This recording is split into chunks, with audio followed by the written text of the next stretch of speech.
Hello Ganesh, Radhe Radhe, जय श्री कृष्णा। तो इस वीडियो में हम लोग करेंगे एप्रिड का एक प्रोग्राम, और प्रोग्राम का नाम है अपना कैलकुलेटर का प्रोग्राम। सिंपल सा कैलकुलेटर प्रोग्राम है, बहुत ज्यादा सिंपल। जैसे कि हम लोग खाली दो इनपुट डालेंगे, एक फर्स्ट नंबर, सेकंड नंबर, और लास्ट में अपने थर्ड नंबर पे अपना आउटपुट आ जाएगा। और चार पांच बटन होंगे, सब्ट्रैक्शन, मल्टीप्लिकेशन, डिवीजन, ये सारे सारे बटन बना देंगे हम लोग। उसके ऊपर ऑपरेशन होंगे और इवेंट भी हम लोग चलाएंगे। इवेंट लास्ट टाइम हमने नहीं चलाया था, खाली एक टेक्स्ट ड्रॉ किया था, बस इतना सा काम किया था। चलिए देख लेते हैं कैसे कर देंगे हम लोग। ठीक है, तो हम लोग आज बनाने वाले कैलकुलेटर का प्रोग्राम। तो पहले मैंने यहाँ पे प्रोग्राम यहाँ पे पूरा डाल दिया है पीपीटी के अंदर, ताकि आपको समझा पाऊँ पूरा कोड। उसके बाद आपको रन करके दिखाऊंगा कैसे चल रहा है ये। ठीक है, तो पहले मैंने प्रोग्राम बना के यहाँ पे डाल दिया है। तो हम लोग क्या कर रहे हैं, सबसे पहले AWT तो हमको लेना पड़ेगा। ठीक है, ठीक है, ओके। AWT तो हमको लेना पड़ेगा ताकि हम लोग कर सके, एप्लेट बना सके। और एप्लेट भी हमको इम्प्रूव करना पड़ेगा। ये आपको नया मिला, ये आप नया देख रहे हो, AWT का इवेंट अभी लोग डाल रहे हैं। अब हम लोग को इवेंट क्यों डाल रहे हैं हम लोग इसके अंदर, क्योंकि अब क्या होगा, इवेंट के ऊपर परफॉर्म है। अगर मैं सब्सट्रैक्शन के बटन के ऊपर क्लिक करूँ तो मेरे जो टेक्स्ट फील्ड 1 और 2 के अंदर जो डेटा है, उनके ऊपर एक इवेंट हो रहा है, एक बटन के ऊपर एक इवेंट हो रहा है, क्लिक इवेंट हो रहा है उसके ऊपर। ठीक है, तो वो कैसे परफॉर्म करेंगे, क्योंकि हम लोग को इवेंट तो डालना ही पड़ेगा, इसके अंदर इंपोर्ट करना पड़ेगा, तब तो हम जाके हम लोग परफॉर्म कर पाएंगे। इसलिए हमने इंपोर्ट किया है AWT का इवेंट भी। ठीक है, तो चलिए देखते हैं आगे। ठीक है, तो देखो यहाँ पे कुछ नया भी दिखेगा आपको, बहुत सी चीजें नई दिखने की मिलेगी। पब्लिक क्लास कैल्सी नाम रखा है मैंने, कैल्सी नाम लिखा है। एक्सटेंस करी किसको, एप्रिड तक। यहाँ तक तो ठीक है, हमने पिछली बार भी किया था, प्रीवियस वीडियो में, जब हम लोग ने नॉर्मल सा एक छोटा सा प्रोग्राम किया था, खाली एक स्ट्रिंग आउटपुट में लाई थी, बस और कुछ नहीं। ठीक है, उसके बाद ये तो क्या था, एक इनहेरिटर है किसको, एप्रिड क्लास को, बस और कुछ नहीं। उसके बाद एक इंटरफेस भी है, इंप्लीमेंट्स किसको कर रहा है, एक्शन लिसनर। क्योंकि हम लोग को एक्शंस परफॉर्म करने हैं, तो एक्शन लिसनर्स का एक इंटरफेस है, उसको वो इंप्लीमेंट कर रहा है। कि इंटरफेस आपको पता है, उसके अंदर कोई भी वो नहीं होता, डिफाइन नहीं होता, डेफिनेशन आपको इसके अंदर लिखनी पड़ती है, तो इसके अंदर लिख रहे हो। ठीक है, इंप्लीमेंट्स किसको कर रहा है, एक्शन लिसनर को। ठीक है, तो हम लोग क्या लिखा हमने, पब्लिक क्लास कैल्सी, कैल्सी नाम है अपना। एक्सटेंड किसको कर रहा है, एप्रिड को एक्सटेंड कर रहा है। ठीक है, एप्रिड को एक्सटेंड कर रहा है, और इंप्लीमेंट्स किसको कर रहा है, एक्शन लिसनर को। ठीक है, एक्शन लिसनर को इंप्लीमेंट कर रहा है। ठीक है, तो यहाँ पे देखो, सबसे पहले एक बताया आपको, बॉक्स होता है टेक्स्ट फील्ड। जैसे कि आपने एचटीएमएल देखा, तो input type is equal to text, जो आप type is equal to text लिखते थे, तो आपके पास एक टेक्स्ट फील्ड आती थी।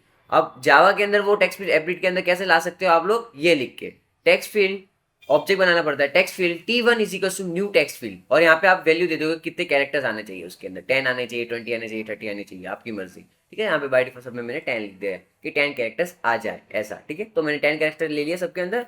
टेक्स्ट फील्ड T1 के अंदर न्यू टेक्स्ट फील्ड बनाई है 10 कैरेक्टर्स। सेम मैंने 3 टेक्स्ट फील्ड बनाई है, 3 इसलिए बनाई, जो पहले में होगा वो हम लोग नंबर, फर्स्ट नंबर डालेंगे, दूसरे में सेकंड नंबर, तीसरे में हम लोग आउटपुट शो करेंगे ऐसा। ठीक है, डन। उसके बाद लेबल्स भी होते हैं, आपको पता होगा।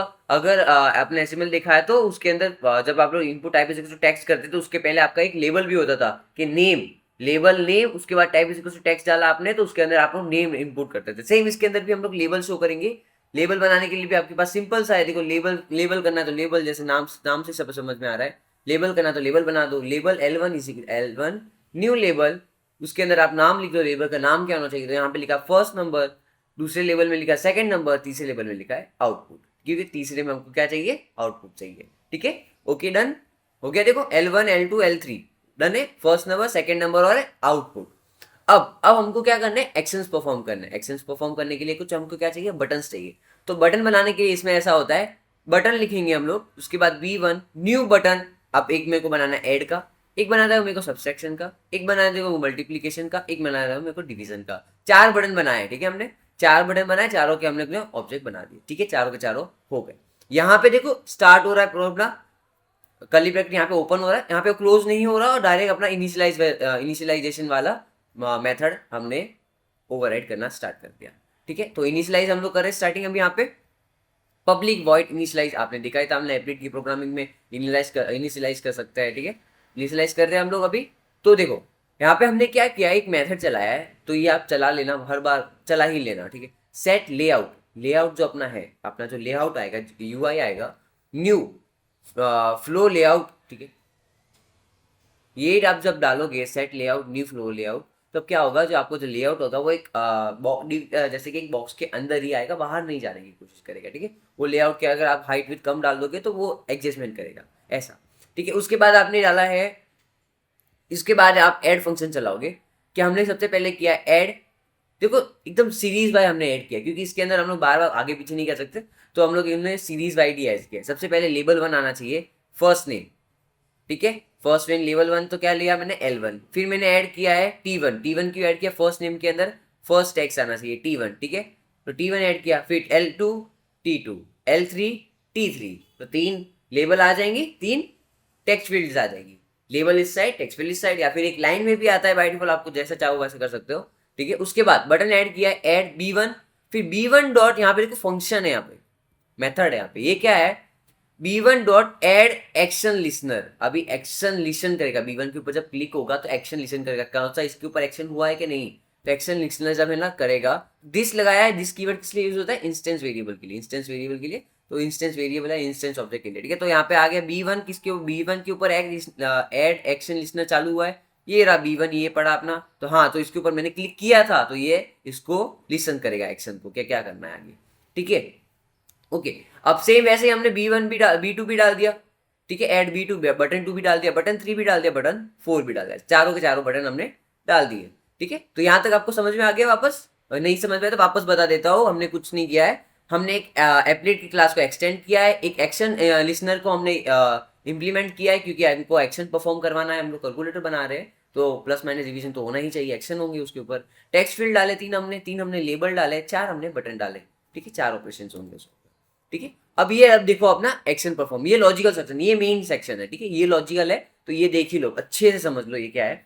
तो यहाँ पे क्या है, पब्लिक वॉइड एक्शन परफॉर्म। अब जब यहाँ पे आप ये लोग, जब आप पहली लाइन ये लिखोगे ना, तो आपको एक छोटा सा एरर होगा, VS कोड में एरर सॉल्व कर रहे हो, तो ये बोला था कि यहाँ पे आप इंप्लीमेंट नहीं कर सकते, लेकिन जब आप ये वाला लिख दोगे फंक्शन, तो आपको वो नहीं बताएगा, वो चला जाएगा, तो आप उसको इग्नोर करना एक बार के लिए और लिखना चालू कर देना, ठीक है। पब्लिक वॉइड एक्शन परफॉर्म, अब यहाँ पे क्या था, एक्शन लिसनर था, एड एक्शन लिसनर, जैसे यहाँ पे हुआ तो वो देखेगा कि एक्शन परफॉर्म वाला कोई है क्या फंक्शन, तो देखेगा हाँ है, मिल गया, ठीक है। अब ये देखो, अब मैंने यहाँ पे क्या किया, एक्शन इवेंट करके, एक्शन इवेंट करके इसमें आर्ग्यूमेंट होता है, ठीक है, और हम लोग ई ले रहे हैं, ठीक है, ई नाम, उसका नाम रख रहे हैं ई। इफ गेट सोर्स, अभी जो सोर्स आ रहा है कहीं पे, एड लिसनर से जो सोर्स आ रहा है जैसे, ठीक है, तो वो क्या B1 के थ्रू आ रहा है, बटन 1 के थ्रू आ रहा है। अगर बटन 1 के थ्रू आ रहा है तो हम लोग यहाँ पे क्या कर रहे हैं, इंट num1 एक वेरिएबल बना रहे हैं, उसके अंदर इंटीजर डॉट पार्स इंट कर रहे हैं। पार्स इंट की बाय डिफॉल्ट जब भी कोई टेक्स्ट में वैल्यू आती है वो स्ट्रिंग के अंदर आती है। मैंने पहले भी यहाँ पे बोला कि हम लोग यहाँ पे कितना सेट कर रहे हैं कैरेक्टर्स, 10 कैरेक्टर्स, तो कैरेक्टर्स है ना, तो collection of character is a string,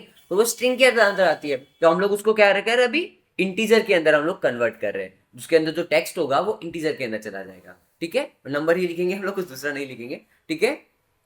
text के अंदर हम लोग यहाँ पे क्या कर दिया, इंटीजर पास इन T1 dot gate text. Gate text ना अपने एक मेथड होता है जिससे आप लोग गेट टेक्स्ट कर सकते हो, उसके अंदर का जो टेक्स्ट है आप गेट कर सकते हो और सेट भी कर सकते हो, ठीक है। हम लोग अभी गेट कर रहे हैं तो गेट करेंगे, ठीक है, T1 डॉट गेट टेक्स्ट, उसके अंदर जो भी हमने, अच्छा देखो ये आउटपुट है, इसके अंदर जो भी हमने लिखा होगा F1 ये टेक्स्ट फील्ड 1 के अंदर, वो हम लोग का गेट हो गया। यहाँ पे जैसे हमने 10 लिखा था तो यहाँ पे 10 गेट हो गया, num1 के अंदर अभी 10 चला गया।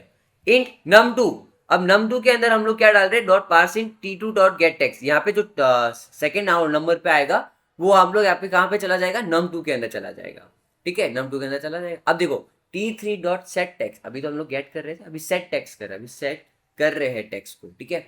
तो यहाँ पे क्या लिखा है, यहाँ पे किया है कि स्ट्रिंग डॉट वैल्यू ऑफ, अभी string dot value of, string dot value, अभी स्ट्रिंग में आउटपुट आ रहे हैं हम लोग, string dot value of num1 plus num2, num1 plus num2, ये दोनों इंटीजर थे तो ये क्या होंगे, प्लस हो जाएंगे, कैरेक्टर्स होते तो क्या हो जाते, क्या होते हैं, ये कॉन्केट हो जाते हैं, लेकिन अभी इंटीजर से दोनों तो ये प्लस हो जाएंगे। क्या आ जाएगा, 10 और 10 दिया होगा मैंने तो 20 आ जाएगा आउटपुट के अंदर, यहाँ पे मेरा 20 शो हो जाएगा। कब शो होगा, तब मैं B1 पे क्लिक करूंगा। B1 कौन सा बटन है, ऐड बटन। अब ये खाली ऐड का था, सेम देखो आप ऐड के बाद सबसेक्शन, मल्टीप्लीकेशन और डिवीजन, अब लॉजिक सेम है, खाली कुछ नहीं किया, ड्रैग एंड ड्रॉप किया है और यहाँ पे प्लस की जगह माइनस कर दिया, माइनस की जगह मल्टीप्लाई कर दिया, मल्टीप्लाई की जगह डिवाइड कर दिया। बहुत ईजी, बहुत अच्छा, ठीक है। तो ये अपना लॉजिकल सेक्शन था, वापस समझा देता हूँ एक बार। हमने क्या किया है, एक एक्शन परफॉर्म वाला हमने मेथड यूज किया है जिससे एक्शन परफॉर्म होता है, बनाना ही पड़ेगा आपको। उसके बाद एक्शन इवेंट, इसके अंदर इवेंट एक्शन होंगे, ई हमने ले लिया argument, E dot gate source, जो परफॉर्म हो रहा है एक्शन वो क्या बी के ऊपर क्लिक होने से हो रहा है, बी के ऊपर से परफॉर्म होने से हो रहा है कि हाँ बी के ऊपर B1 से होने से हो रहा है, तो एड 1 के ऊपर आपने क्लिक किया होगा तो ये पे हाँ, तो ये ट्रू हो जाएगा, तो ये ट्रू हो जाएगा तो ये कोड रन हो जाएगा। अगर सबसेक्शन के ऊपर क्लिक किया तो ये हो जाएगा, मल्टीप्लीकेशन के ऊपर किया तो ये हो जाएगा, डिवीजन के ऊपर किया तो ये हो जाएगा, ठीक है। ओके, अब मेन सेक्शन क्या है अपना, HTML सेक्शन। देखो बाय डिफॉल्ट आपने ये जावा का ये कोड तो लिख दिया, लेकिन चलेगा थोड़ी, HTML को आपको ऐड करना ही पड़ेगा।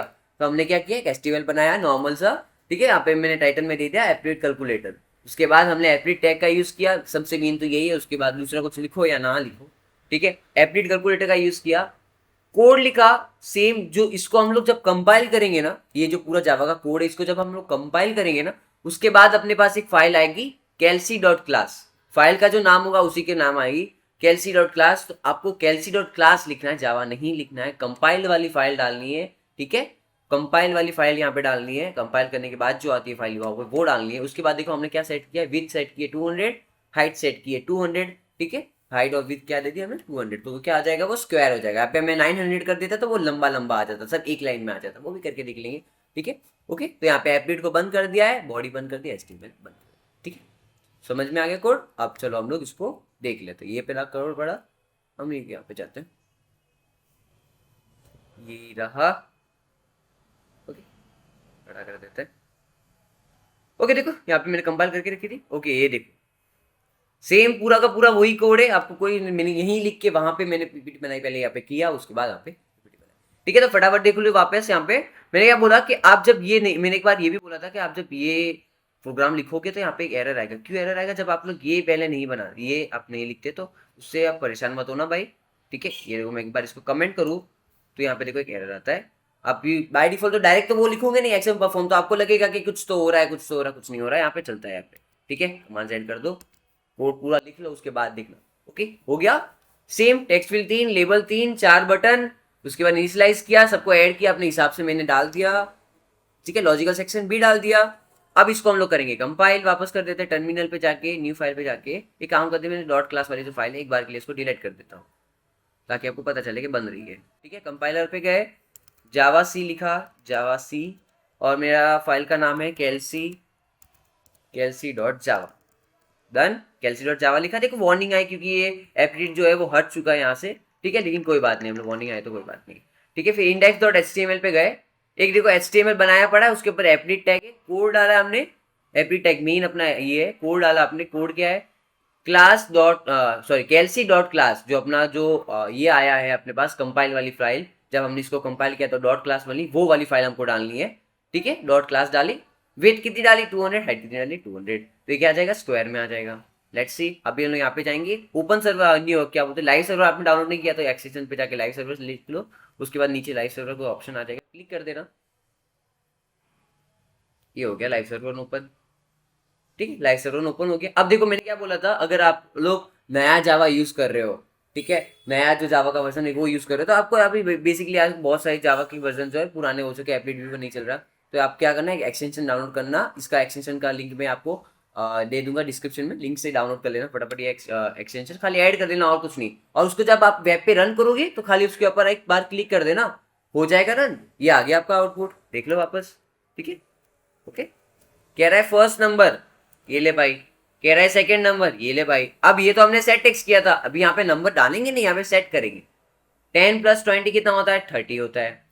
10 माइनस 20 कितना, -10 होता है, ठीक है। 200 होता है, 0 होता है, आ गया। ये आपने लेआउट सेट किया है 200 इंटू 200, आप दूसरा भी कर सकते हो, ठीक है, आप लंबा भी कर सकते हो, आप जैसे चाहे वो से कर सकते हो। तो ये था अपना एक छोटा सा प्रोग्राम, एप्लीड के जरिए हमने कैलकुलेटर बनाया, छोटा सा एकदम बेसिक सिंपल सा, ठीक है। तो थैंक यू।